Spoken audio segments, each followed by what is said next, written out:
চলুন চিকেনের একটি মজাদার রেসিপি দেখে আসি, যেটা দিয়ে সাদা ভাত, পোলাও কিংবা রুটি অথবা পরোটা একদম জমে যাবে।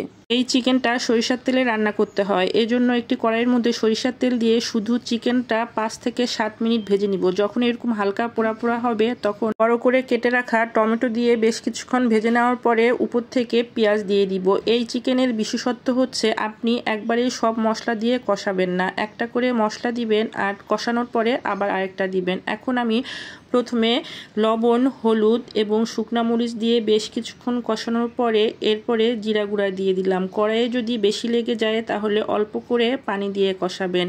কিছুক্ষণ কষানোর পরে আমি আদা রসুন পেস্ট দিয়ে দিব। এই যে নিচে একটু পোড়া পোড়া লাগছে, এটাই মূলত চিকেনের ঝোলটাকে অনেক বেশি মজা করে দিবে। আর যেহেতু সরিষার তেল দিয়ে রান্না করছি, সরিষার তেলের একটা মজাদার ফ্লেভার তো থাকবেই। তারপরে আপনারা যদি একটু বেশি সফট খেতে চান তাহলে অল্প পানি দিয়ে ঢাকনা দিয়ে কিছুক্ষণ সিদ্ধ করে নেবেন। এখানে যেহেতু টমেটো, সরিষার তেল সহ অন্যান্য মশলা অনেক সময় নিয়ে কষানো হয়, তাই এই ঝোলের টেস্টটা হয় অসাধারণ।